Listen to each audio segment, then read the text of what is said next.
Bir dəqiqə açıldı mı? Bəli. Kameramı biz açaq. Yəni yaxşısı. Çox balaca oldu kamera.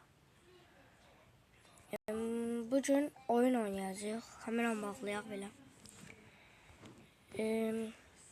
Neyək? Dostlar, baxın.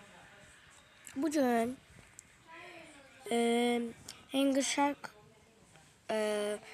Shark'daki hesabımın pulumu, əşyalarımı, Hangry Shark'daki istədiyiniz şey varsa deyin mənə.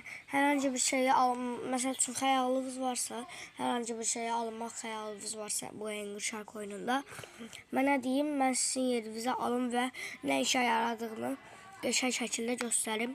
Çünki bütün balıqlara sahibəm və bu balığa da bir dəqiqə. Dostlar, açılır. Aha, açıldı.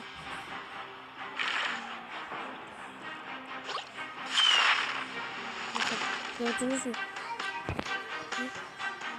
Ne? İkisi?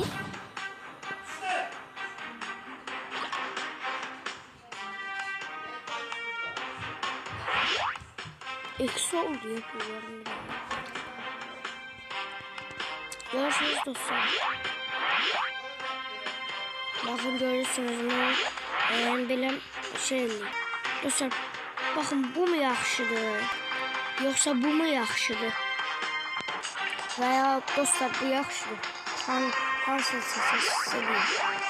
Böyle bunun biraz kodunu alaq. Çünkü niye olmasın? Mənim səsim çox eşidilsin deyə belə eləm. Bir də bu balığı da mən sahibəm. Yeni olub bu balıq. Belə. Belə gələm. Dostlar, sizə bir şey deyəcəm. Əgər ki bir dənə ətkinliyi görsəz mənə deyin. Hemen alın tez. İstədiyiniz, baxın. İndi bir şey yiyəcəm dostlar.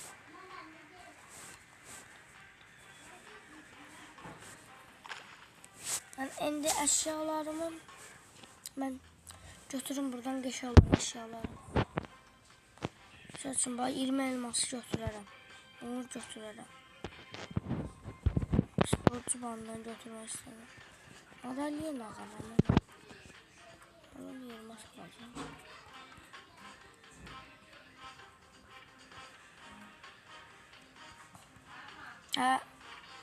Bir dakika. Hangry Shark, tamam. Bakın. Dostlar, yanımda kardeşim var hem de.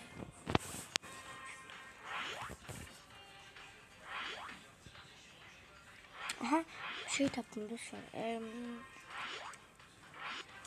Bir şey diyeyim size. Ben indi Hangry Shark'tan çıxım. Eğer bir sonraki videoya gəlirsinizsə, hesabımı göstərmək istədim sadəcə sizə. Pulumu